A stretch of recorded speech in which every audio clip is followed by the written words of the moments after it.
I just greeted everybody on behalf of Admittance Education. And what I want to do is e, I'll continue this in Turkish.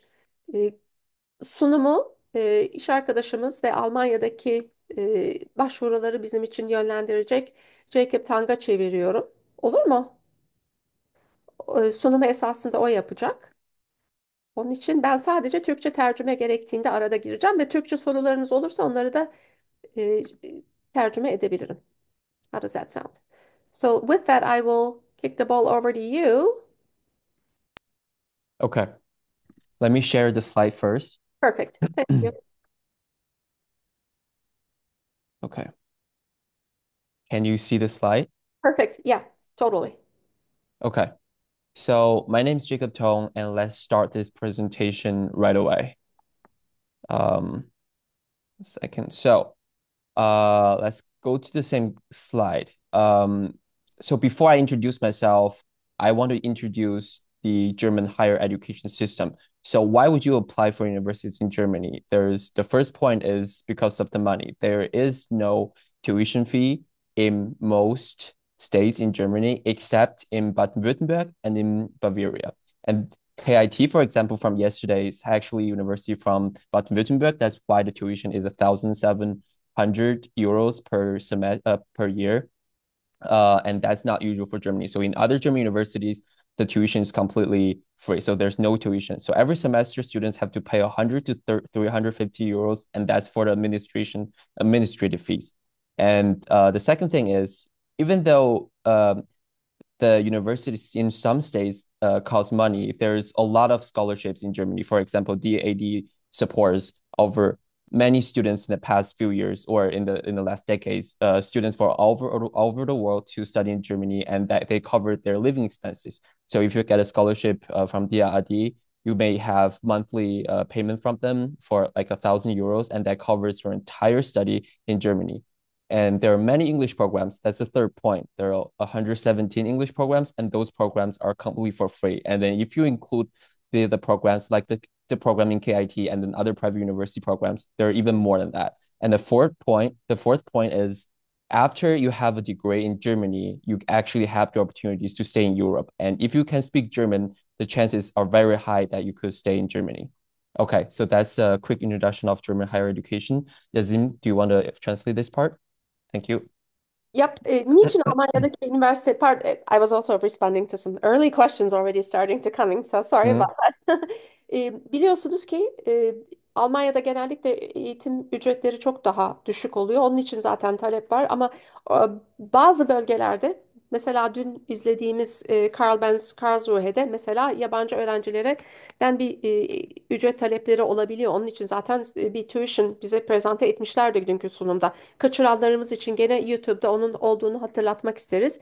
Admittance Education kanalında. Ama bedava olmasına rağmen administratif küçük küçük oranlar isteyebiliyorlar. Burada yazıldığı gibi 100'den 350 euroya kadar dönem başına örneğin 2 dönem olduğunu düşünürsek ve burslar bulunabiliyor. Ve 2022'de 120 bin tane yabancı olduğunu görüyorsunuz. Okul öğrencisi olduğunu görüyorsunuz. İngilizce programlar var. Dünkü izlediğimiz sunumda Mechanical Engineering'deki İngilizce programları cover etmiştik ama onun haricinde 117 tane lisans seviyesi İngilizce sunulan program olduğunu görüyoruz ve özellikle bilim alanlarında yani, engineering, mühendislik ve bilim alanlarında da var ve kariyer fırsatları da mevcut. We're good. Okay. Let's go to the next slide. So let me introduce myself really quick. So I am actually a Chinese citizen.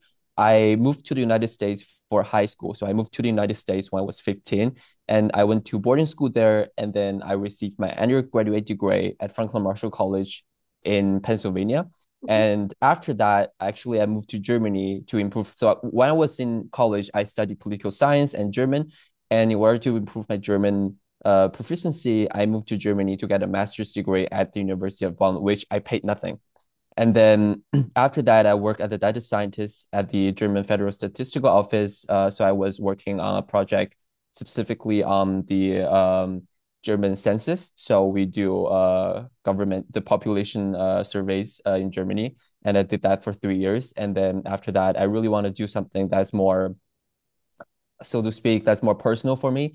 That's why I started working on college counseling, and now I'm working on a project with admittance education together to help Turkish students to apply for public German programs that usually that's tuition free, and then we're looking for the best fit for students who want to go there. Yeah. Okay. Yeah, that's it. Yeah, isn't can you translate this part? Yes, Thanks. Thank you. absolutely.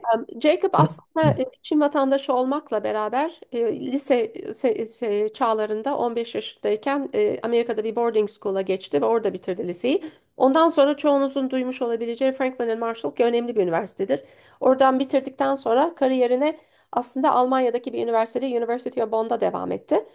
Data scientist esasında yani meslek itibariyle hala da onu yapıyor diyebiliriz ama uzun bir süredir Almanya'ya başvurularda bunu içinden yaşamış ve yabancı bir öğrenci olarak sistemi gözlemlemiş birisi olarak çalışmasının yanı sıra yardım etti. Türkiye'de öğrenciler tarafından büyük bir ihtiyaç olduğunu bildiğimiz için kendisiyle beraber bu projeyi başlattık. Onun için onun önderliğinde Almanya'ya en iyi şekilde başvurabiliyoruz ve çok enteresan şeyler duyacaksınız bence bu saat içinde. E, I think that's Okay. the summary. Yeah. So let's take a overview of the international student population. So where are the students from? So actually, a lot of the students are from India and from China and actually from Turkey. If you can see the number, that's 18,000. And most students study in North Rhine-Westphalia, which is the state I live in, and then in Bavaria and in Berlin. Just I want to compare Germany with the United States because America is the most popular destination for international students. And then in America, you have 833,000 international students, and in Germany, you have 379. So Mhm. that's approximately half of the international student population, but the US is 10 times bigger than Germany. So in Germany, there's actually the density is higher than in the United States. So there are a lot of international students, and a lot of them having been coming to Germany. But if when it gets to the further slide, I can say that many students, there's even more potential for students to come here, especially those ones who can speak German, or those ones who don't speak German. If they want to study in English, there's still many programs. Yes. Okay. Ee, Şimdi %13'ü Almanya'ya giden öğrencilerin %13'ü bir de ben direkt mesaj yollamamanızı rica edeceğim çünkü zor oluyor toplantıda tercüme yaparken. Ee, %13'ü yabancı öğrenci. Bunun arasında en yüksek oranda olanlar Hindistan ve Çin olmasına rağmen Türkiye'nin de 18 bin gibi çok önemli bir miktarda olduğunu görüyorsunuz. Actually, I'm going to add a little bit and compare Yeah, this. sure. Hmm? Huh? Yeah, America. go ahead and compare. Because I'll tell you what, 18,000 Turkish students, there's less than half that in the US, given the so it's a much larger share. Yani Mm-hmm. 18 bin tane Türk öğrenci Almanya'da olduğunu görüyoruz. Bu çok aslında yüksek bir oran. Mesela Amerika'da Jacob'ın söylediği gibi çok yabancı öğrenci var. 833 bir aralar 1 milyon sıralarındaydı Covid öncesi. Bunların mesela bakarsam azalmakta olan 12 binlerdeydi bir ara. Şu anda 8-7-8'e düştü bin öğrenci var, Türk öğrencisi Amerika'da. Yani Almanya çok daha ufak bir ülke olmasına rağmen Amerika'ya nazaran ve yabancı öğrenciler overall total daha az olmasına rağmen Türklerin oranı çok daha yüksek Almanya'da. Bize yakınlığı ve bizim herhalde aşinalığımızdan ve fiyatlarından ötürü ve bunların en çoğu söylediği Westfalia, North yani Kuzey Ren Westfalia civarında 78 bin biliyorsunuz. Bavaria ve Berlin. Yani Türkler bayağı önemli bir yer tutuyor diyebiliriz orada. Okay. Okay. Yeah. Okay. So this is maybe the most important slide for the parents and for the students. So what do you need in order to get into a German university? Good news is it's not like in America where you don't the criteria varies from school to school. In Germany, the most important part is that they recognize your high school diploma. And in order for that, for Turkish students, for example, Mhm. You have a couple options. First of all, if you did the Turkish national exam, the AYT test, you need to pass, you need to have 180,000 scores. And then you need, excuse me, It's okay. you need to be enrolled into a 4-year bachelor's program. So if you get into a Turkish school for 4 years in, for example, engineering, you could use that to apply for German universities for engineering. So Mhm. that's the first possibility. And the second possibility for students who will go to international schools and who are doing the AP program, you need to have 4 AP tests, and one of it must be the AP calculus, AB or BC. So it has to be in the math, and you have to score 3 or higher. You don't have to score 4 or 5 all the time, but you need a 3 at least.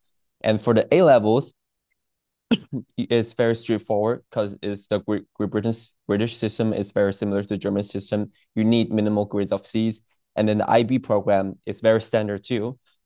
Excuse me. You need minimum of 24 points, and for this one, similar to the APs, it is very important you take the higher level math. So if you have the higher level math, and then you have a natural science subject, also higher level, you can study those engineering subjects, or for example math or physics.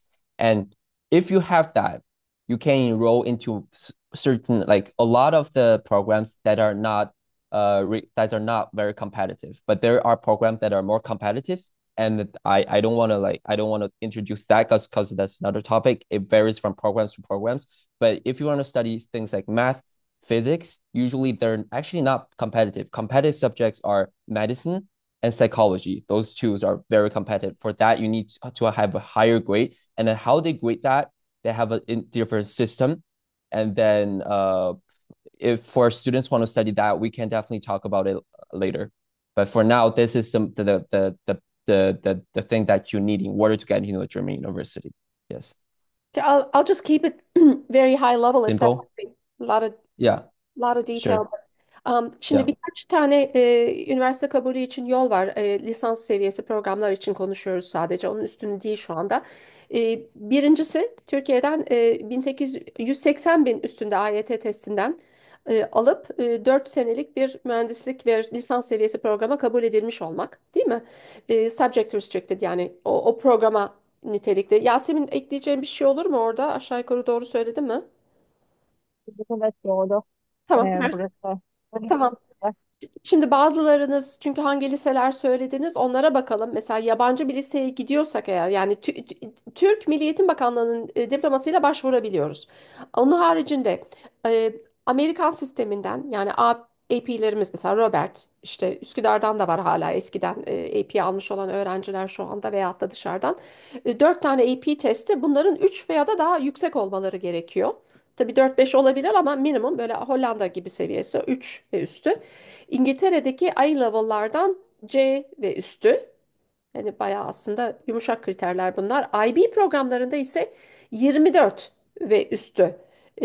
Ama burada spesifik, mesela özellikle matematik için e, istekler olabiliyor. Matematik alındığında sadece AA ya da AI de olabilir. Yani Analysis and Approaches veya ikisi de olabilir matematiklerin. Ama higher level, yani yüksek seviyede alınmış olması gerekiyor. Standart seviyesi ve ne diyor bakayım, Natural Science, yani nedir? Doğal bilimler. Bazen subject, e, ay, bunu doğru tercüme edecek miyim? Bazında şeyler, istekler olabiliyor. Spesifik istekler de olabiliyor girmek için. So we're good. Ama Okay. herkesin durumu kendisine ait tabii, curriculum'un. Onun için onları değerlendirmenize biz yardımcı olabiliriz. Zaten onun için bu sunumu yapıyoruz. I'm sorry, go ahead. Okay. Okay. So, one thing that you need to know is that many programs in Germany are offered in English, but there are also most programs are actually offered in German. Surprise. And in order to be enrolled into those German programs, you need to have German language proficiency. And for that, you need one of those three exams. So you have the DSD2. So for the ones who know about the German system, you may have heard of this, and the DH, DSH, and the test stuff. So those are the tests you need in order to get into those German programs. Hı hı. Almanca programlara kabul edilebilmek için söylediği gibi B2 4 section 4'ünde de birden almış olmamız gerekiyor. Okay. There's a good question that came through, and Yeah. we can save them for the end, but I felt like this one might be like while it's hot because we just Yeah. discussed. And the question is, AP kabulü kesin mi? O kesin, but the question is, does the school have to offer the AP diploma, or could they be taking the APs, or maybe they're enrolled in it like a Turkish curriculum school, but they're doing APs independently. How would the German universities look at that? And that's a good question. That's a really interesting question because yesterday the KIT said they don't Yes, recognize that. yes. And it really varies from school. So usually when you apply for German universities, you go through a system called Uni Assist, and Hmm. then they do that. So for KIT, they don't do that. So Yeah, KIT doesn't work with Uni Assist, but when you go through the Uni Assist, I think, you need an American high school diploma and pair that with the AP, the way AP scores. So yeah, if you have a Turkish high school diploma and then you pair with APs, yeah, is like a that. little bit difficult. Yeah, but the thing with this is that's why we are working on this. That's why this process is complicated. What we could do, actually, I don't think there are many cases actually. So we could actually go to Uni Assist and ask them, is it Yeah. okay for this combination? And then ask them for an answer because a lot of times they don't even know either. So they have to ask somebody else if that answer is okay. And we're Yeah. actually going to be visiting some of these universities in October, and I'm sure we'll be telling their admissions, Yeah. what. So the system is very weird because you have to think about this because a lot of the cases that they don't really exist. So not many a lot of the Turkish students who come to Germany, they apply for private universities. So Mhm. there are not many cases where you have Turkish students go to international schools and take the APs. I don't think there are many cases. And then there might be something new for both the universities and for this programs called Uni Assist. It is very bureaucratic there. Mhm. But when we as an organization go there and then ask for an answer, we may have a better result. Yep. But for now, I think it's not the safe. It's not the thing that we could say, okay, that is okay. That is if with the Turkish diploma and the AP, students can be is eligible because on paper that's not the case. On paper, you need the US high school diploma, and the AP is for that. Yeah, Yeah. Let me just translate this because this is such yeah, a fine nuance, and it's a huge yeah, value to this market. I hope people are appreciating this. Şimdi dün yeah. KIT geldi, bazılarınız katıldılar. Orada aynen bu soru soruldu. Çünkü çok güzel sorular soruyorsunuz. Haklısınız. Söyledikleri şey, hayır. Independent olarak alıyorsanız AP'leri bize vermeyin. Biz yani ya Milli Eğitim Bakanlığı ya da Amerikan Lisesi sadece AP diploması kabul ediyoruz. Onun için dışarıdan aldığımız bütün AP'ler güme gidiyordu. Hiçbir şekilde bakılmayacak. Yani bu üniversite kabul etmiyor. E, Yani bunu bizimle paylaştılar dün toplantıda, ama bunun diğer tarafı da UniSS bahsettiği aracılığıyla bir de kendimiz giderek Ekim ayında bu konuşmaları yapacağız ve söylediği şey şu: bazen sizin arz ettiğiniz ve Türk müfredatının işte yol açtığı şu anki durumu onlara biraz ifade edip detaylarıyla anlatmak gerekiyor, bunları, bazı şeyleri yeni data kullanıp consider edebilmeleri için. Onun için belki bunları konuşunca ve tartışınca daha iyi bir netice alabiliriz diye düşünüyor. Şimdi çok güzel bir soru soruldu. I'm sorry, there's another question that just came through. I feel like we Yeah, yeah. on. Yeah, Hemen ask, go ahead. laughing because she saw. Kanada lise diploması nedir pardon? Ontario Region'ın diploması mı? Çünkü Kanada lise diploması diye bir şey yok da. Yani şey var, AP var, IB var, A-level var. Kanada lise diploması yok hiçbir yerde. Ama yani aynı şey değil. Böyle bir şey recognize edilmiyor hiçbir yerde. Yani Ontario eyaletinin, bir ülkenin içindeki bir eyaleti. Başka eyalete gitsen başka diploma olacak. Yani hayır, okullarımızda böyle şeyler pazarlanıyor da onlara dikkatli bakmanız açısından bu komenti yapıyorum. Çünkü A-level değil, AP değil, IB değil, Fransız bakaloresi değil, abitur değil. Pardon. Okay, thank you. There is another comment I want to make for parents who have kids in middle school or even high school who they can choose when they still can choose IB or AP. I would highly recommend everyone to take the IB Yeah. because it's just way easier to apply for university with IB. Yeah. Um, Yeah. Should you want to translate or should I go keep going? That's Or is this a important. no? Ya No. IB ile başvurmanız her zaman daha kolay. Yani hala bu kararı vermedinizse ve vaktiniz varsa diğerlerinden ziyade Almanya'ya gidecekseniz IB'yi biz tavsiye ederiz o yüzden. Thank you. Yeah. So for English top programs, there is a requirement to you. So you need the you need the IELTS or the TOEFL here, or you have the Cambridge test. But there are some exemptions. For example, if you are from a university, if you're from a country where you speak English, like from America or Canada, you don't need that. But for Turkish students, I think you need one of those three English tests. Yeah. Hı hı. İngilizce'de görüyorsunuz zaten IELTS'te minimum en düşük 6,5 ama bazı programlar mesela belki dünküler 7 ve üstü isteyebilecekler. Onların tek tek bakılması gerekiyor. TOEFL internet based testing tabii minimum of 90 olsun. Ama gene bazı programlar hani bu dünyanın hiçbir yerinden farklı değil buradaki kriterler. Bana sorarsanız 100 üstü isteyecekler.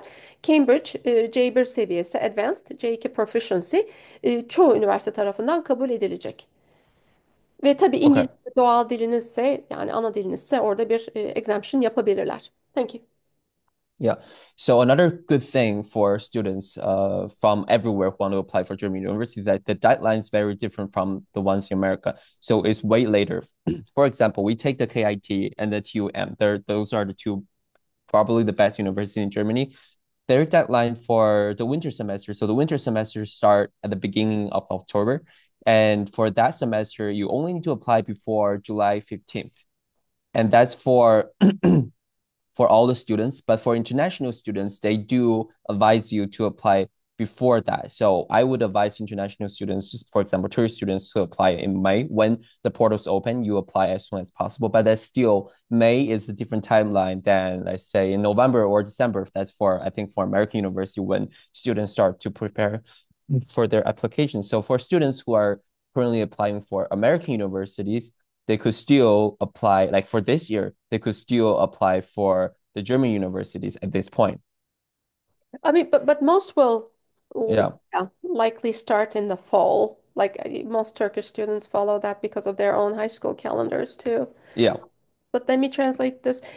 Kış 20 Mm-hmm. şey için mesela deadline'ları e, Temmuz'un 15'i olmasına rağmen biz bunu tavsiye etmiyoruz. Daha önceden mesela açılır açılmaz Mayıs 15 gibi bir tarihte yapmanız mantıklı olur. Çünkü vize processing'i uzun sürebiliyor biliyorsunuz. Özellikle Türkiye için bugünlerde.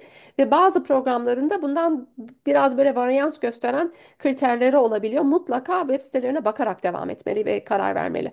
Yani tek bakmak gerekiyor. Böyle sistematik bir şeyden ziyade. Olsa. Okay.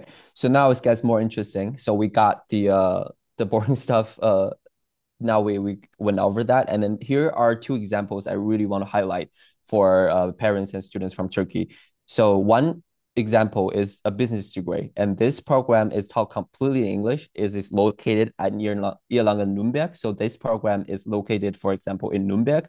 And then this program costs it takes 3 years. There is no tuition, so per semester you pay 144 euros for your semester fee, and that's including your train ticket. So with that, you can ride the trains in the state, which is I think is in Bavaria, to all the different cities. And the admission process for this is very interesting too. So remember the one I said before, there's criteria you need to fulfill. And this program is actually, when you fulfill that criteria, it doesn't matter how your grades are, you get into the program automatically. And that's how the system works in Germany and also in the Netherlands, very similar. And what's good about this program is that the location is very good because it's in Erlangen Nürnberg. There are a lot of good companies there. For example, Siemens and Adidas both are located in the area. And a lot of students, when they study in Germany, different from other countries, actually, they tend to work while they're studying. So they have a part-time job sometimes, and you study business, for example, you could apply for an internship or part-time job even at the local company or the big companies too. And when you have an internship there, it's way easier for you to apply for a full-time job after you graduate from this program. And that is very advantageous for students who want to stay in Germany. That's why I really like this program. Yeah. Yeah, no, this is really important stuff. And I've seen the same in a couple other countries, like the Czech Republic too. So I don't think people typically know in Turkey. Şimdi bir tane örnek olarak size mesela Erlangen ve Nürnberg'deki Almanya'daki uluslararası işletme lisans. Gördüğünüz gibi aslında o üniversite para almıyor. Hani demin anlatmıştı KIT'nin olduğu yerde orası ekstraordiner bir durum. Biraz para alıyorlar ama diğer kalan bölgelerde almayabiliyorlar. Ama buradaki demin bahsedilen administratif fee 144 euro senede hiçbir şey değil. Bir de söylediği şey aslında o public transportasyonu da kapsıyor. Trene, otobüse bindiğinde yani onları da ödemiş oluyor hükümet. 3 senelik İngilizce eğitim ve başvurup da kriterleri fulfill eden herkes 24'te kabul edilmiş. Fokus alanlarını görüyorsunuz. Bir de söylediği şey şu. Şimdi bunun bulunduğu bölgede Siemens gibi what else was there? Adidas you said? What was it? Adidas and Siemens. Adidas is located in Erlangen, and Siemens, their headquarters, also in Erlangen. Yeah. Ya Erlangen'da ikisi de şimdi gidip bu şirketlerde ve bunu ben gözle gördüm. Mesela Czech Republic'te de gördüm, Almanya'da da var. Çocuklar gidip staj yapabiliyorlar gayet rahat ve ne oluyor staj yaptığınızda? Yani sizi görüyorlar, siz onları görüyorsunuz. Mezuniyetten sonra tabii iş fırsatları doğuyor. And I think that's it. Okay. And the next program, which is also my favorite, is a computer science degree from Saarland University. And I actually visited this university last winter. Um, so for this university, you have the administration fee for 584, that's per year. So per semester is around like 200, 290. Hı So hı. 300 euros per semester. And that includes the train ticket. And what's interesting about this program too is that it is one of the few computer science program that's very international oriented, and it's also taught in English. And they have a master's degree after that too. And this university is also very famous for I think computational linguistic. Actually, I know some American students actually go to study there for their master's degrees. And similar to University of Erlangen-Nürnberg, the location of this place is also very interesting. So it's located in Saarbrücken, Saarland, which is at the left corner of Germany, which is right next to France and Luxembourg. And if you know Luxembourg, you know it is a country that's very rich and they have very low taxes. A lot of people, a lot of Germans love to work in Luxembourg because the pay is just way much higher. And then they can live in Saarbrücken or in Trier, the area. So when you study this, you have similar to the last program, you have the opportunity to work for companies that's located in Luxembourg or in France or in Saarbrücken area. And there you have a way higher chance to stay there. And then if you like to earn a little bit more money, maybe Luxembourg might be a really nice place to go. And while you're studying, that's like what I said before, it's actually the easiest period for you to get a job, to get to get into the door. And that's really the easiest point. And then because this program is very I wouldn't say it's not famous internationally, but in Germany it's actually one of the better programs for computer science. It is not that difficult to find a job actually if you're a good programmer, if you're really into this subject. Yeah. Okay, I hope I'm not going to miss anything because I couldn't hold myself. I answered a Oh, question no, no, no problem, no problem. on the chat. Şimdi gene bu sefer Computer Science'da yani iletişim bilimlerinde lisans seviyesi Saarland'daki üniversite. Bu Jacob'ın söylediği kendi alanında meşhur bir yer ve hatta yurt dışından bile talep olabiliyor. Burada da gene bedava üniversite, tuition fee yok. Fakat administrasyon masrafları biraz daha fazla 584. Gene 3 sene tabii ki hepsi olduğu gibi. E, Core programlama, algoritmalar, machine learning hani görmek istediğiniz her şey var. 20 tane konu içinden ve söylediği gibi gene iş fırsatları hatta yurt dışında da olabiliyor. Lüksemburg'dan olabiliyor dedi mesela. Ve gelir seviyeleri genellikle öğrencilerin çok iyi oluyor. Dediğim gibi staj bulabilirseniz oradan sonra iş fırsatları da o çerçevede ona paralel olarak daha iyi olacaktır, yüksek olacaktır.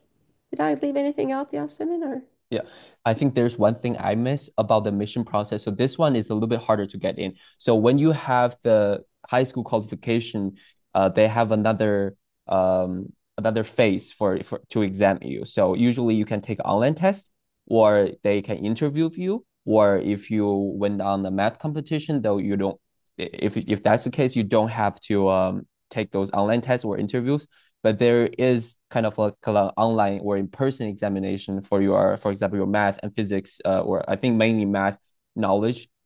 So for this one's definitely the example of those a little bit competitive, more competitive programs. Yeah. So is it that they look at your high school credentials and then they offer Yeah. the online test? Okay, like in a lot Yes, of yes. countries. Okay. Yeah. Peki Yeah. bu okul deminki örnekten farklı olarak applicant bazında yani bakıyor kriterinize bakıyor biraz daha seçici olabilir örneğin arkasından size test veriyor. Yani bazı ülkelerde aşina olduğunuzu düşündüğüm bir sistem bu. Onun için sürpriz değil o. Bu da test yapıyorlar matematik, fizik gibi alanlarda. Okay. Okay. So I want to kind of compare the German system to the American system if there's any parents or students in the room who are interested in the American system too. So in Germany, everything is kind of just if they give you pretty much like a list. It's like a scavenger hunt, right? You have a list Hı hı, things you need to do for every semester and you have to do them by yourself. No one's helping you. And in order to succeed, you have to pass the exam at the end of the semester. And without passing those exams, you can't really go further, especially to the second year. But in America, it's more hands-on. So at the moment you arrive on campus, usually professors, they're also sometimes your advisors. So they kind of guide you through the system. And then in classes too, you have assignments every 2 weeks or every week. So they don't exam you only based on the final exam.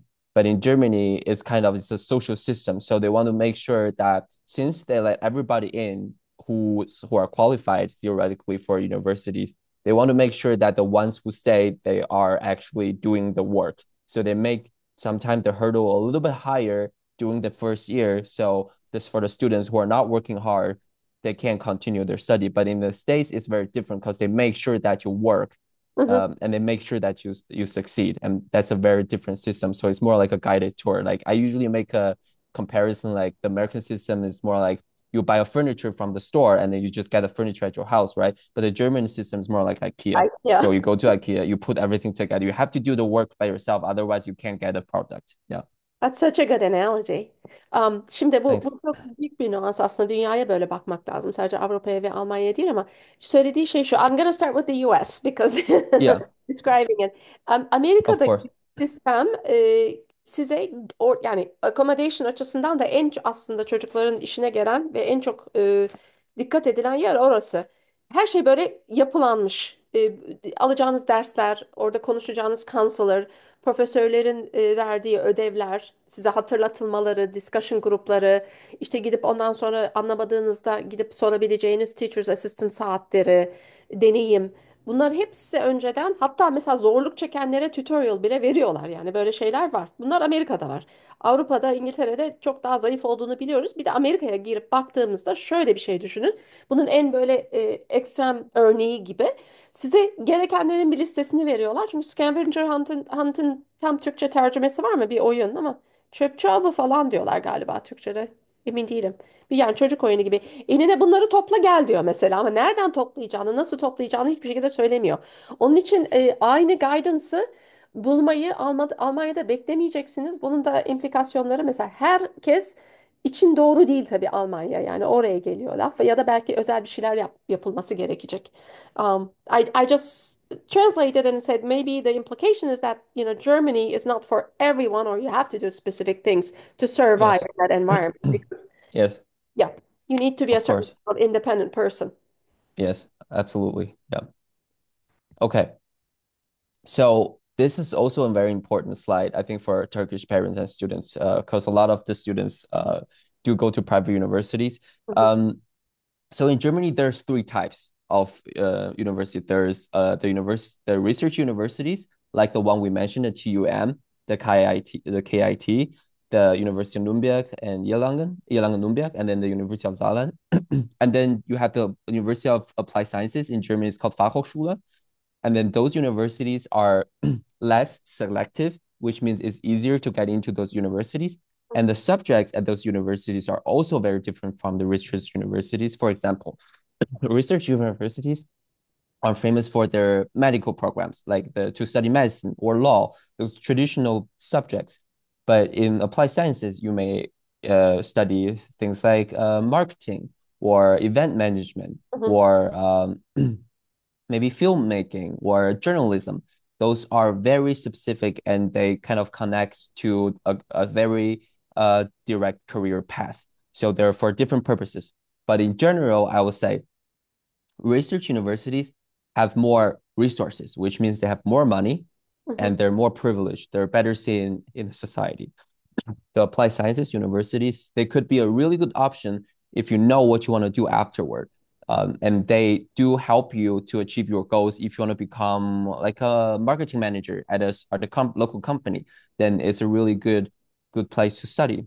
mhm, But if you want to study subjects like medicine or law, or like computer science, I think it's better to go to like research university or like engineering. Also, I think research universities are better. Even the applied sciences, they also offer engineering, but I think the ones at research universities, they just have more resources, so it's better for students afterward. mhm. And then the last point I want to make about the private university is that in Germany, there's a conception among the Germans, that if private university for students who are not good students, Right. they don't have good grades, because private universities, they don't have a rule how can you get in. So in German system, for example, Abitur, you have the 1.0, it was just the highest, and you have the 4.0. And with, for example, with a 3.8, if you want to study some subjects, or let's say you have like a 3.0 and you want to study psychology, it's not possible at public universities. So they go to private universities. And that's why those private universities exist. For Turkish students, I think if you're a good student, if you're independent, if you're ready to go to Germany, I think you should always look at the public university first, because it costs less. Yeah. They have more resources. There are better scenes in the society. You have a better chance to get a job afterward. So those are your first choices. And then you take a look at the applied sciences. And then after that, you take a look at the private university. And the private university should usually be your last choice. Yeah. And Jacob, this is just a Yeah. question for you, but this is my sense, and perhaps the parents can validate or say you're wrong. Yeah. But I worry because the Turkish market is laden with agents, and I Yeah. worry private entry will be a lot easier, private universities, and what they're going to do is try to steer people into the private system, because the parents may not know the difference to the extent that you explained. So this is what I think really Mm. important for them to understand. I think if you physically have been to the private university and the public university in Germany, you would know. Yeah, Most private universities, the campus is very small yeah. usually, and they're kind of isolated, right? But public university is integrated in the city, so they're seen by the public. They're part of the public institution, and it's really a really different experience when you go to public university and then go to private But university. I think Sometimes I it's think not, yeah. important to educate all the parents to be aware of this big delineation, you know. Yeah, yeah. It's not always the case. I think there's still cases where students can benefit from private university program. I'm not ruling them out, but in general, I just want to give people like the how Germans think. And I think that says something about this. I think, yeah. Yeah, so let's translate this real quick. Şimdi söylediği Yeah. şey çok önemli. Burada böyle beş tane şey görüyorsunuz ama ben özetlemek gerekirse detayına gireceğim. Devlet okulları, devlete ait olan okullar, public okullar, bir de private. Şimdi dikkat edin Türkiye'de kim yardım ediyor, ne yapıyor? Çünkü bu private, mesela bir Almanya'da sokağa çıkıp sorduğunuzda insanların beyninde public sistemde belli bir yere giremeyen öğrenciler için olduğu ve bu doğru. E, Çünkü devlet sistemi çok iyi ve çok yerleşik, fakat sizin açınızdan veli ve öğrenci olarak daha zahmetli olabilir ona akses etmek. Ama Türkiye'de biz opsiyonları tam olarak bilemediğimiz için öbür tarafa doğru bizim komisyoncular tarafından mesela yollanmamız çok kolay ya da daha kolay olduğu için oraya da dikkatli olmanız gerekiyor. Çünkü dediğim gibi Almanya'da aslında sizin gitmek istediğiniz üniversiteler, yani okulların ismini gördük burada. İlk choice'unuz sizin araştırma üniversiteleri olması lazım. Çünkü bunların imkanları geniş bir. İkincisi araştırma yaptırıyorlar. Üçüncüsü daha selektif. Kendiniz seviyenizde öğrencilerle beraber olacaksınız. Ne zaman araştırma üniversitelerine gitmek mantıklıdır? Mesela computer science, engineering gibi ya da araştırılacak konularda eğitim görmek istiyorsanız bunları tercih etmelisiniz. Şimdi bir de applied sciences var. Bu da kötü bir şey değil. Girmesi biraz daha kolay olabiliyor ve biraz daha az bütçeleri olabiliyor diğerlerine nazaran, ama kariyere direkt olarak çıkan, mesela işletme, pazarlama, işte muhasebe gibi konularda çalışmak istiyorsanız, Hollanda'da da var aynı sistem bu arada. O zaman gene yani bayağı lisans seviyesi eğitimi Applied Sciences'da olur, ama devlet altında olmasını her zaman tercih etmelisiniz. I think that's about the overall construct. Okay. Okay. Okay. So this is also very important. So when you study in Germany, a lot of students like myself, I've worked in Germany. So how is it like to work in Germany? So the good thing about Germany or many European countries is that you have a guaranteed visa after your study if you can find a job that's in your field. For example, I studied political science and my focus was statistics. And when I got a job from the statistical office, the federal statistical office, I could get a visa, and that was automatic. The process was sometimes it could take a little bit longer because the bureaucratic process it takes very long. But eventually you will get your visa, and that's very different from the case in the United States at the moment. Mhm. And that's actually, excuse me, one of the reasons why I moved to Germany was because of this.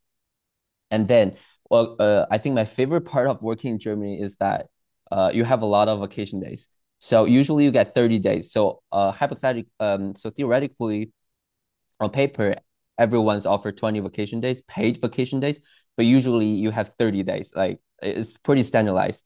You have 30 vacation days. So think about that. That's you're taking around 6 months off. Sorry, 6 weeks off. That's a month and a little bit longer.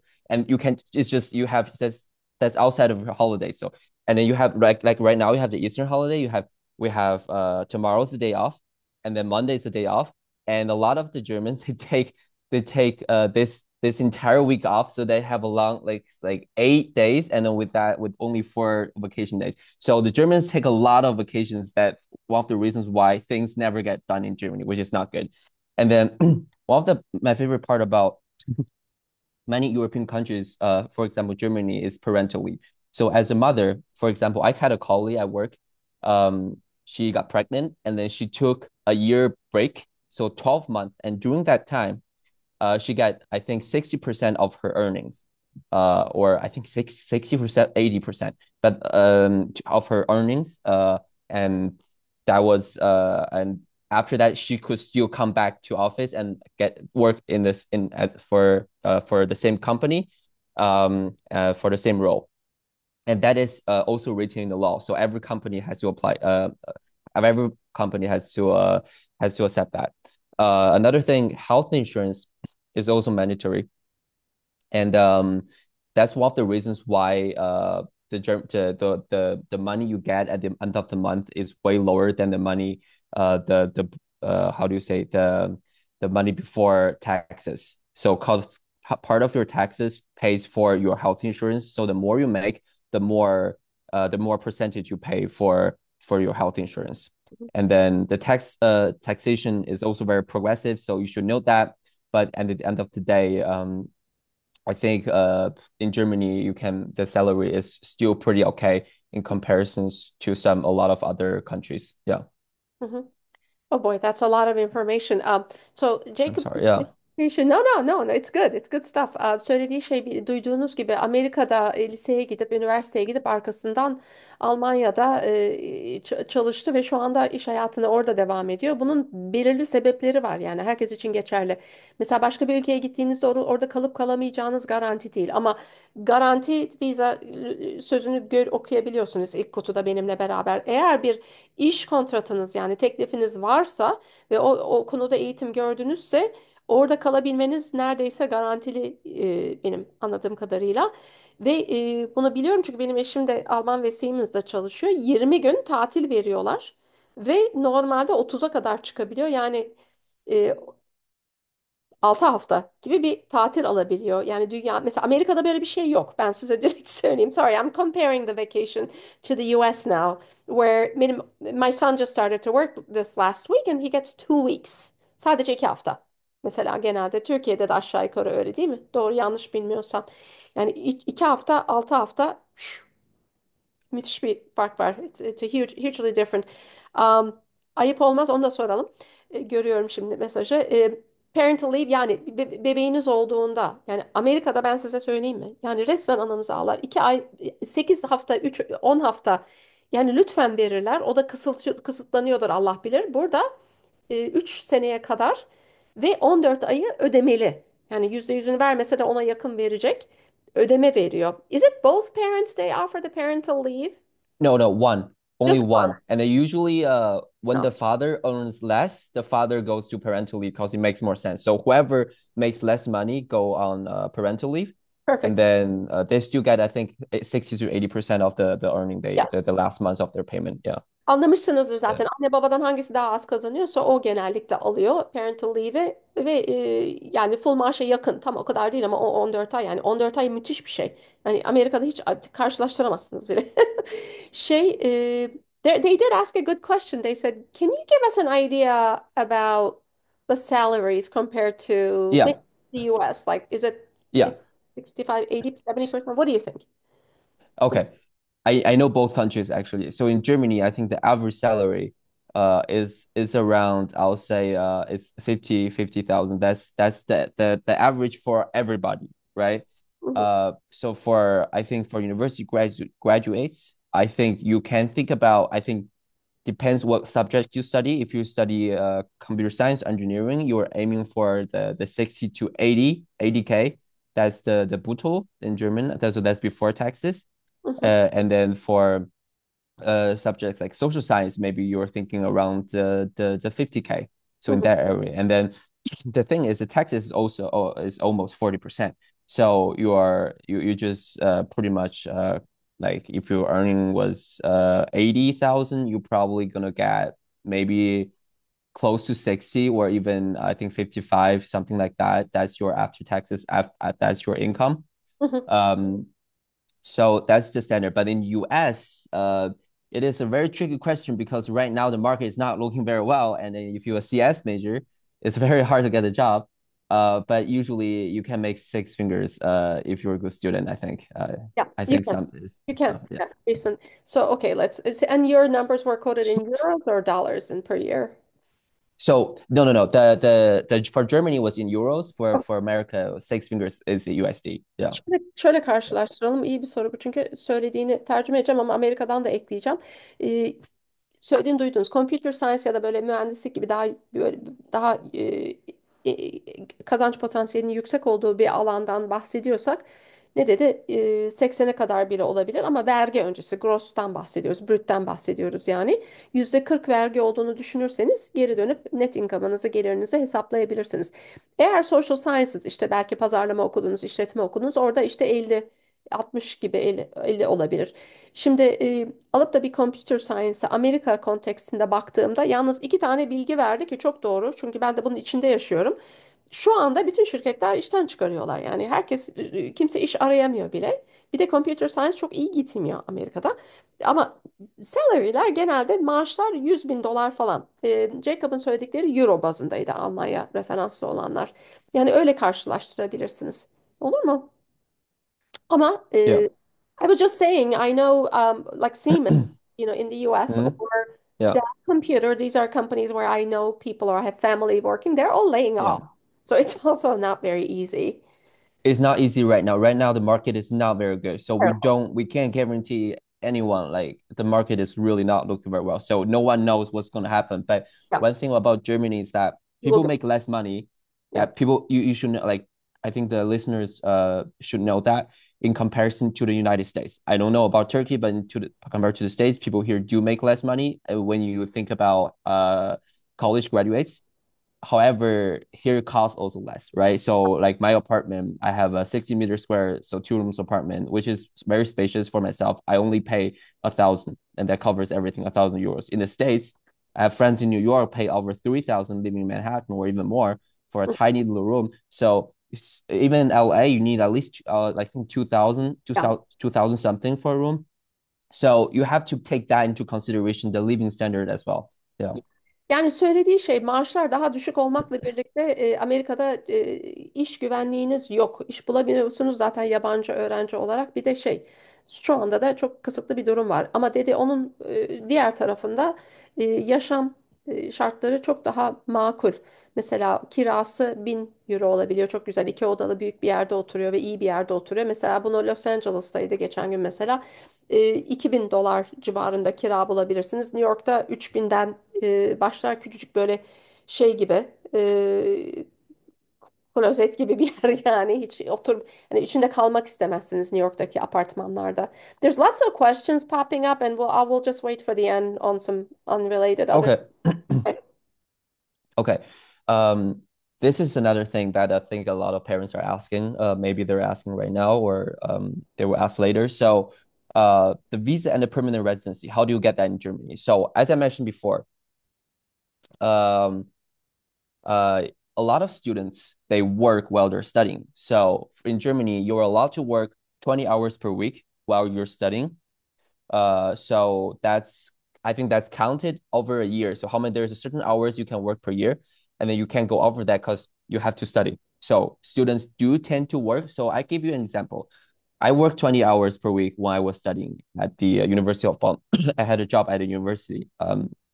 I got paid, I think, around at the moment was 800 euro per month. That was my income as a student. And I could pay for my rent. My rent was around 400, so that was pretty good. Um, and then after you graduate from university, you need a work visa, and in order to for that, I already mentioned you need a job that's related to your field. So I can give you another example again. You cannot work at McDonald's or become an Uber driver. That's not okay if you have a degree in social science or computer science or math or whatever. You need to find at least job that's relatable. For example, if you go to marketing research and you have a math degree, that's still okay, but you can't become a Uber driver. That's the biggest part because they do evaluate that. And that process also takes a couple of weeks, and then it's at a place called I think Bundes Agentur für Arbeit. That's in German organization. They're very slow, but eventually they'll prove that.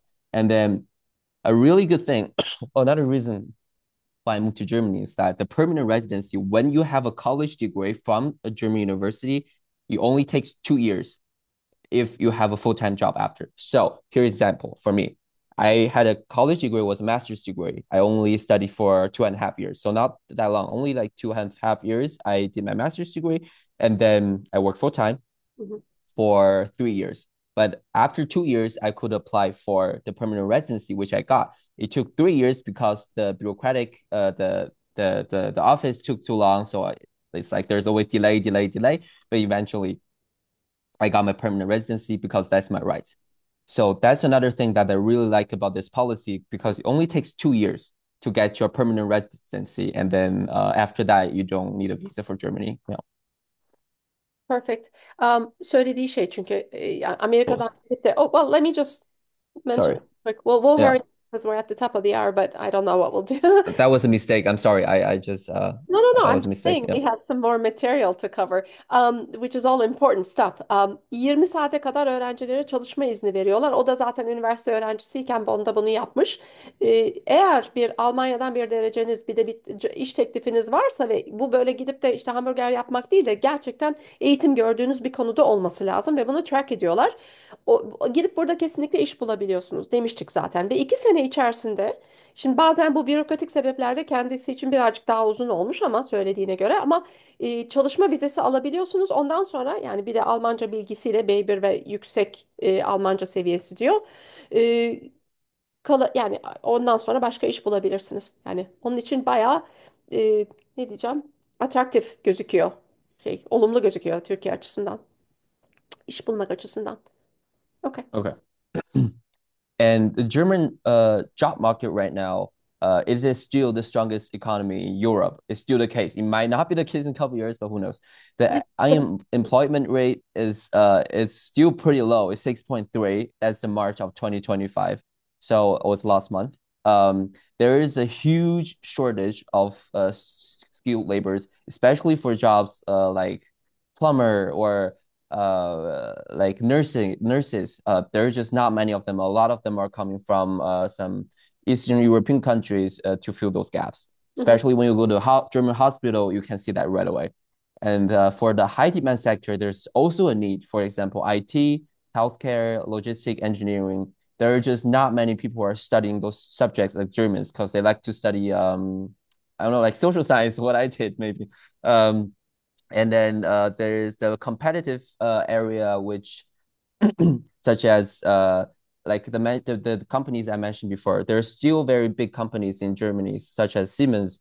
You have the Adidas, you have still the Mercedes-Benz, even though they're in trouble, like the VW, the VW. There are still companies that are still share a big market share right now. I don't know how it's going to be like in the future. Like I mentioned on the bottom, there's challenges, but overall, the German market, it is still stable. I think it's more stable than some of the other countries.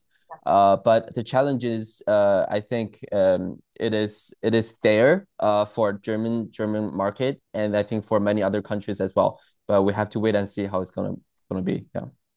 Yani genelde siz de dinlediniz. Şu anda durumu çok iyi Almanya'nın. Tabii bir iki sene sonra ne olacak bilmiyorum ama mesela Amerika'ya baktığımda eğitim açısından, Türkiye'ye baktığımda, I'm just adding on as a somebody Yeah, who of course. Go contract. ahead. I Yeah. have to make those comparisons, right? And the US. Yeah, of course. Almanya bayağı stabil gözüküyor. Yani işsizlik oranı 6,3 aslında gene de stabil ve düşük. Özellikle mesela teknolojide Amerika'da herkes işten çıkarıyor şu anda teknoloji şirketleri. And bu bayağı atraktif duruyor. The other thing is the population is overall pretty old in Germany, right? Yes, yes. That's Yani another thing. nüfus da bayağı yaşlı Almanya'da averajda mesela Türkiye'de öyle değil. Onun için teknolojide, sağlıkta, lojistik, mühendislikte ve böyle skill gerektiren yerlerde çok yani iyi bir durumda olduğunu biliyoruz. Tabii bunun challenge'ları ve zorlukları yok mu ileride var. Kesinlikle onlar da aşağıda özetledi ama we can move to the next page. Yes. So I'm gonna go through this really quick. So the current politics, oh, there's a new policy. Yes, there's the 1 year seeker visa. So for that, if you have a college degree, you can come to Germany, and then you have a year period to find a job. So that's very interesting. And the politics right now is also very interesting because the CDU is in power, and they're more conservative than the last coalitions, the German coalitions between the SPD, Grünen, and the FPD. But it is not still not the FD. So the AFD party, their anti-immigrant immigration party, is very comparable, I think, to the current American administration. But but the CDU coalition is probably going to form between CDU and SPD, and they are still more towards the left. So when it comes to immigration, there is not much things going to be changed. I think that one thing is going to change is the double citizenship. It may be changed. It depends what SPD says. And the other thing is the deportation policy. But when it comes to student coming to Germany, things will not be changed too much. Yeah. Hı hı. Öğrencilerin gelmesiyle ilgili koalisyon gelse de daha sağ partiler etrafta olsa da çok büyük bir değişiklik beklemiyoruz şu anda öğrencilerle ilgili ve vizelerle. What is the opportunity card 1 year job seeker visa? So Yeah. you So it's a new thing that's introduced, I think, a couple years ago that for highly qualified workers who have, for example, a master's degree in computer science or in mechanical engineering, they could apply for this visa, and they don't need a job in order to enter Germany. But if they had this visa because of their qualification, they can come into Germany and then stay here for a year, and during that period, they can look for jobs. Yeah. kalifiye kişiler için gelip de işsiz oldukları halde vize alıp da iş bulmaları için verilen bir senelik bir vize. Okay. Thank you. Okay. Okay. So I'll go through this really quick. So the health insurance. So in Germany, you do need health insurance, and then I do recommend students to get a public health insurance if they don't have the Turkish government insurance. And for this one, the reasons that with the public health insurance, you're pretty covered for everything, and then when you go to a doctor, you only give them your card and that's it. For the private health insurance, cheaper.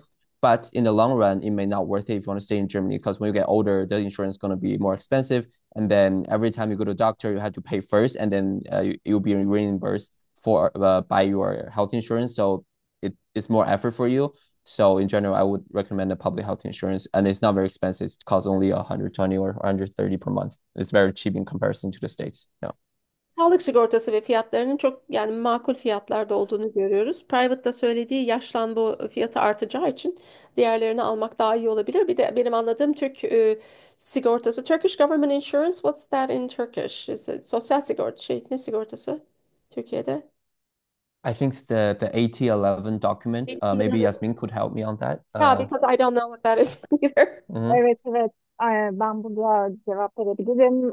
Anne babası olsa da ister. Yani Türkiye'de işte SGK kurumundan bu AT11 belgesini alıyorlar. Bu da aslında ikili anlaşma, ikili eş anlaşma sebebiyle Almanya'da aynı sigorta geçerli oldu. Çok Böyle teşekkür. bir şey var. Evet. That's perfect. Yeah, Yasemin is familiar with it. So, thank you. Okay. Okay. It's almost over. So there are essential things you need to know before you consider Germany. One thing I haven't really emphasized, I think for this slide is the most important part is learning German. Even though your program is in English, if you want to stay in Germany, or if you want to, let's say, succeed in any way, I would recommend students to learn German for Mhm. their social life, for their academic life, for their career, because it's such a good environment when you're in Germany and to learn German. And once you do that, it opens so many doors. So one of the reasons why I got my last job was that I speak really good German. And with that, even recruiters come to me and then ask me if I can take this or that job. But without my German skill, I think the chances for me to get a job in Germany is way lower. I would say even 50% lower, even more. Cost of living is not too much. And in order to come to Germany, you need a bank account, which is a block bank account. I think it's around 11, so 12,000 euro bank account. And then, so it's pretty much you put the money into the bank, and then in the bank, the block account, you can withdraw every month a certain amount of money. So every month you have 1,000 euro. So the reason for this is they want to make sure you have efficient funding for your stay in Germany for your study. So the money is still yours. You're not paying for anything. It's just a bank account. And another thing, university is public service, and you need to be very independent, and you need to have self restraint in order to succeed in Germany. And sometimes it's very difficult. You may get very lonely because it's a new country, and then you have to learn a new language. But once you go through this, I always tell friends or even other students advice, if you can study in Germany, especially studying Germany in German, you can survive anywhere because it's just that tough in a way, but it's so worth it. Yeah. Yani başarılı olmak için bunun soruldu veliler tarafından ne yapmamız gerekiyor? Nedir farkları? Bir kere Almanca programınız İngilizce de olsa eğitiminiz, Almanca öğrenmeniz zaten çok mantıklı. Çünkü sokakta arkadaş edinirken, iş bulurken, stajda her günlük dil Almanca kesinlikle. 1200 euro gibi bir yaşam masrafı düşünün okul senesinde. Vize için zaten blok edecekleri bir hesap var. Bir 12 bin euroya yakın bir miktar burada görüyorsunuz. Onu yavaş yavaş kullandırtıyorlar söylediği gibi. Onu yapmak zorundalar. Değişik ülkelerde de var bu tarzda istekler. E, Feci bir şekilde kendi işinizi kendiniz yapabilir durumda ve bağımsız olmanız lazım. Buraya gidecek öğrencinin gerçekten kendi kendini güdebilmesi, üniversiteye hazır olması, olgun olması gerekiyor. Herkes için değil. Biz görüyoruz mesela çok farklı öğrenciler var. Almanya, Hollanda kesinlikle olmaz. Yalnız hissedebilir öğrenci. Bir dil bariyeri olabilir. Etraftakiler Almanca konuşacaklar. Onun için kendi community'si, arkadaşlarını isteyebilir. E, Bir de söylediği şey, çünkü kendisi de yakın zamanda bunlardan geçtiği için bu rahatsızlığın verdiği şey aslında bizim büyümemize ve gelişmemize yol açan unsurdur. Diyor ki söylediği şey yani Almanya'da bunu yapabilirsen her yerde aslında yaşayabilirsin.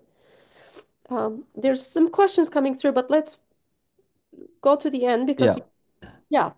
yeah, Okay. Let's skip the summary and then let's introduce the surveys first. yeah, Is that okay? perfect. Yeah. So what we offer here, so I work with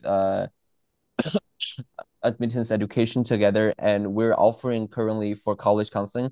And for this, I think the biggest challenge for students to apply for Germany, first of all, is to select the university and then make sure that they know what they want to study. Because for German university, it's very important that you know what you want to study before you go to the universities. And so one of our service is help students to figure out what they want to study and then make sure they apply to the right university. And that's the first thing we do. And then second thing is we help students with this entire process with applying for universities. But one thing we need to mention is that we work with students together. So it's very different from how agents work because a lot of the times for those public universities, which we usually promote, and students usually pay way less at the end, is that they do need to do the application together. For example, the program at the University of Saarland, the university, they will interview the students,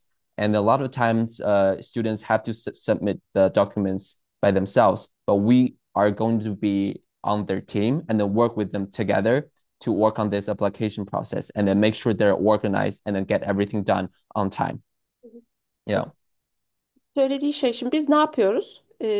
Beraber çalışıyoruz. Zaten bu sunumu da onun için, sizlere bunu tanıtmak için ve bu imkanlardan bahsetmek için yaptık. Bahsettiğimiz şey mesela public ve private, özel üniversitelerin farklarını anlattık size.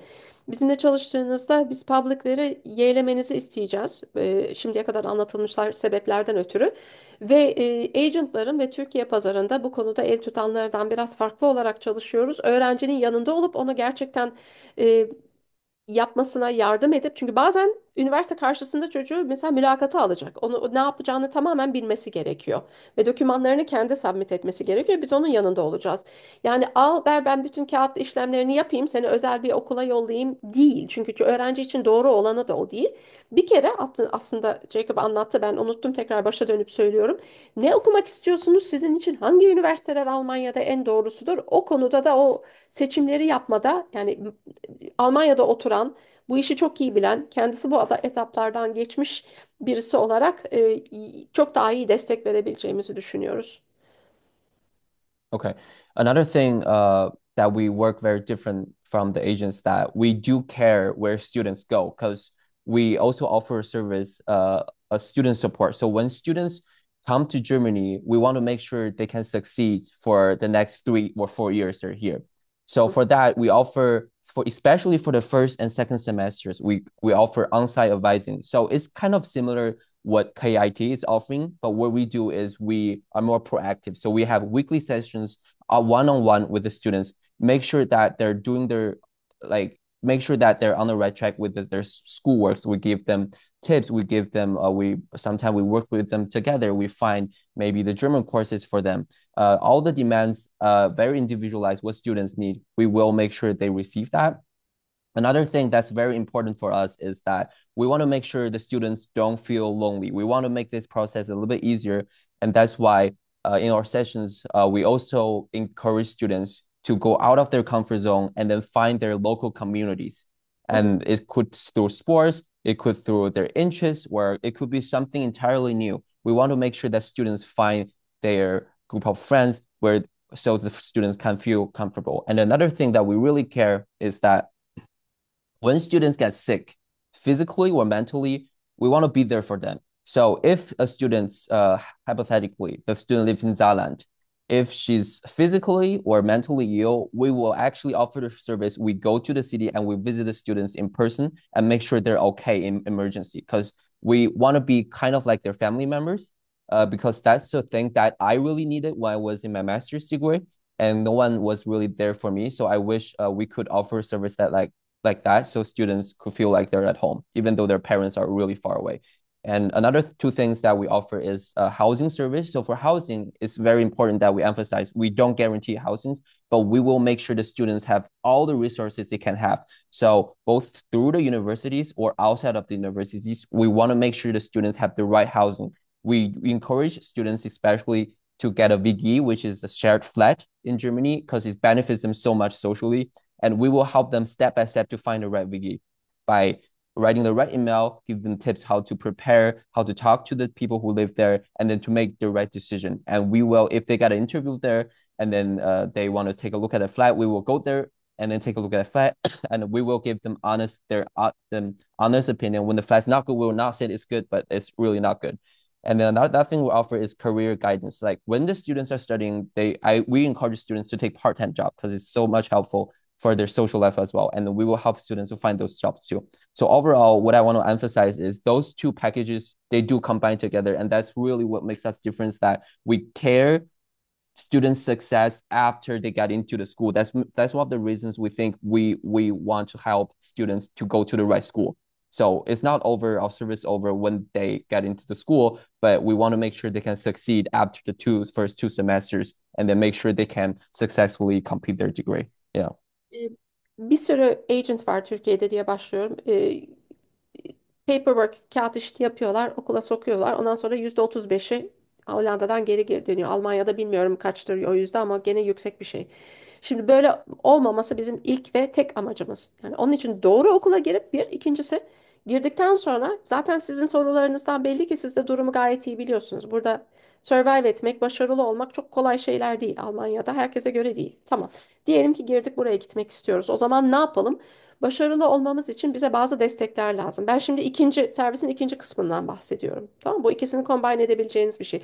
Diyelim ilk 2 dönem ya da ilk senenizde kullanabileceğiniz bir şey.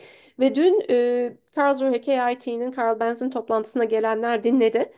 Karl Benz alıyor çocukları yatakhaneye koyuyor bilmem şey veriyor, counseling veriyor falan. Aynı şeyleri aslında biz yapabiliyoruz. Diyelim siz herhangi bir Münih Tekniğe gittiniz, başka bir üniversiteye gittiniz. Bizden yardım isterseniz e, yerel olarak çocuğa bir mentor, ilk sömestr, ikinci sömestr, akademik olarak, dil olarak, sosyal entegrasyonuna gerekli olan, mesela tek başına mı otursun ya da bir roommate olsun mu, yalnız kalmasın, hasta olursa fiziksel olarak yanına gidip her şey yolunda mı diye bakabilecek bir servis. E, Ev bulması, kalacak yer bulması gerektiğinde biz garantileyemeyiz ama elinde bütün imkanlar var mı? Bütün kaynaklara aksesi var mı öğrencinin bu apartmanı ve kalacağı yeri bulurken? Orada müthiş bir yardım olabiliyor. Bir de tabii mezun olduktan sonra başarılı bir şekilde kariyer bulması gerektiğinde iş fırsatlarını aradığında orada da bir mentorluk yapabilmek. I think that's a overall good summary. Okay. Okay. So that's it. If you have any questions, please contact the admittance education team. Yeah, I think that's the end of my presentation. Thank you. Thank you. You must be tired and Oh no, I'm excited. I'm good. Yeah. okay, good. There's lots of Yeah. questions. Maybe if Yeah, let's go over them. I don't Yes. want to miss any, so I'm actually going to do the opposite and start from the end and go Yeah. back because we were answering a few of them as we went along. Yeah. Bitte. Somebody said danke. Um, okay. He said, what are some of the Şebnem Hanım said, what are some of the housing options in large cities like Munich or Berlin? And what are, how much is it? I think that was partially answered in the 1,200 per month overall. Mm, it depends on the city. So that's a very tricky question. When it comes to Munich and Berlin, Munich is more expensive than Berlin. I can tell you that. So in Munich, if you want to get an apartment for yourself, one studio apartment, I think on average you have to pay around 800 to 1,000. I think that's is way more than in Cologne, like where I live. Even Cologne is still rising, but if you know the right people, you may have a cheaper deal. I think when it comes to housing, I think for students, there are 2 types that are reasonable. One is a shared flat, in Germany called a WG, so Wohngemeinschaft. And then the second type, you have the studio apartment, where if you have more money, you can afford a 2-room apartment, but it's way more expensive. I recommend students to go to the shared flat, and then both types are also offered by the universities. So if you're university students, you can go to the university. It's called Studentenwerk, and then you can ask them to help your housings. A lot of times, students don't know is that you need to go ahead like 4 months before. Like even before you get into the university, you get in contact with them, and then you try to find a housing.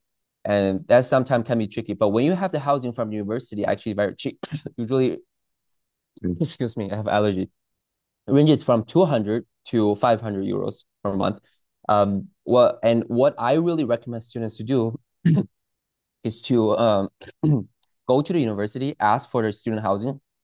On the other hand, you go and find a Vigizima, which means a shared flat room. Because when you live with other students together, it's actually one of the best way to not be lonely. Is my best advice for students. Yeah. Sorry, I it's too much stuff I said. Yeah. Oh, that's all good. Somebody, Nimet Açıkat said, if you have a blocked account and or a I guess that means a relative as a guarantor in Germany, you may not need a blocked Uh, account, which makes perfect sense. Somebody asked, is the job search period 18 months? what do you mean the 18 month? What's the 18 Well, month? I, I didn't I get that. don't know. Şebnem Hanım iş arama süresi 18 ay mı? Like, would they graduate and they got 18 months? No, they don't have 18 months. Yes, yes, they do have that. Yes, they do. I didn't mention that. 18 Students do months. have time. Yeah, if you have a German degree, you Is it have that. Yes. exactly? Do you know But if it's, what? I'm sorry. you know, if it's 18 months though? That's I pretty long. think it's 18 months. I think it's 18 months. But okay, here's the thing. I do not advise anyone to take the 18 months. Find a job after you graduate. Please That is don't so, stress yourself out. Go find a job when yeah. you're at the university. Get a part-time job somewhere. Yeah. Please do yourself a favor. Get an Especially, internship somewhere and then get a job right after college. Because you don't once you take the 18 months, you still need a 2 years to get your residency visa. So yeah. when you want to shorten the period, you want to work right after. Once you get a permanent visa, you don't need a job anymore. You can do whatever you want, but you need the permanent visa in order to stay in Germany. So do yourself a favor, get the job right away. Yeah.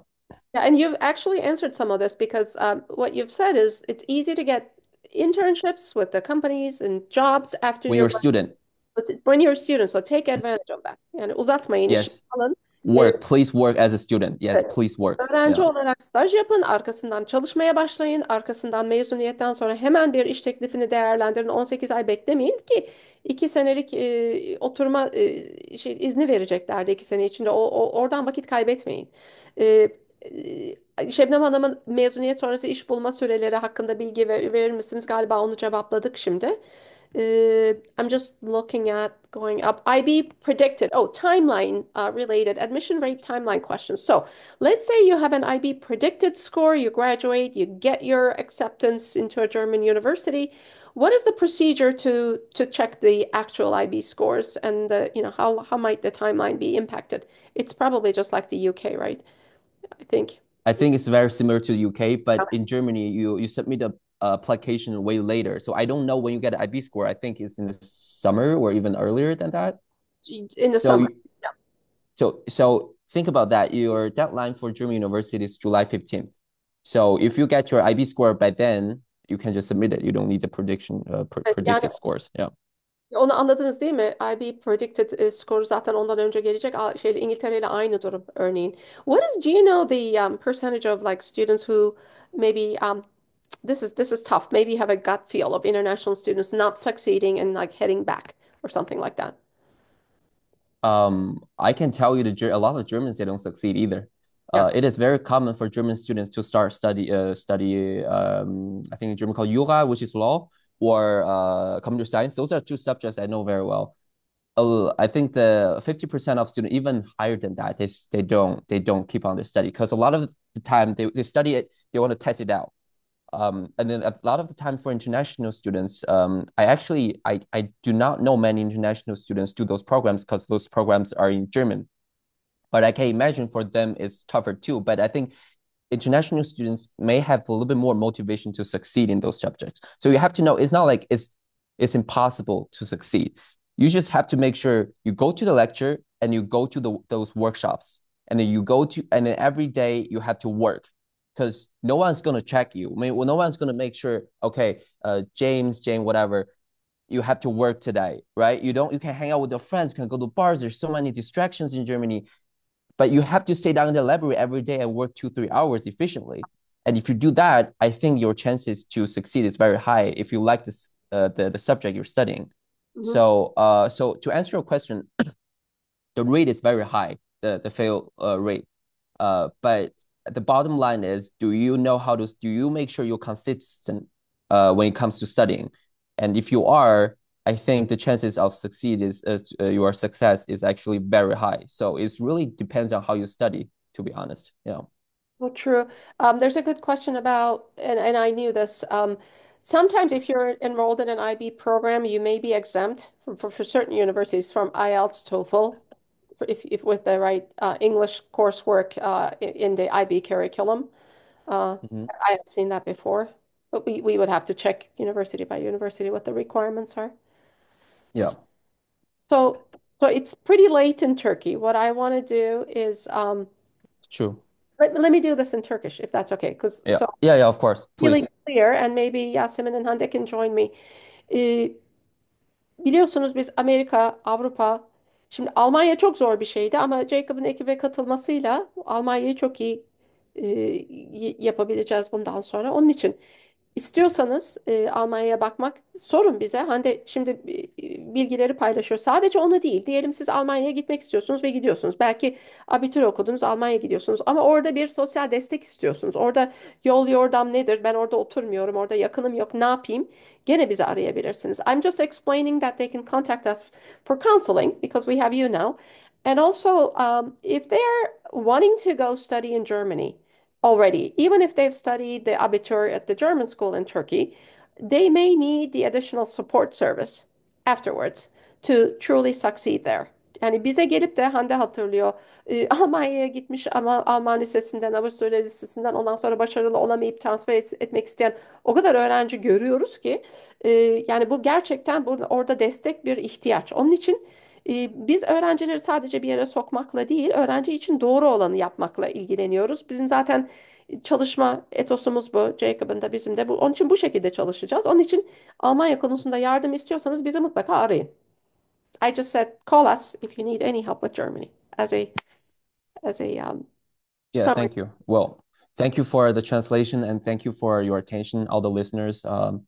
It was I was happy to share my experience and my thoughts on this. And then good luck with everybody. Yeah.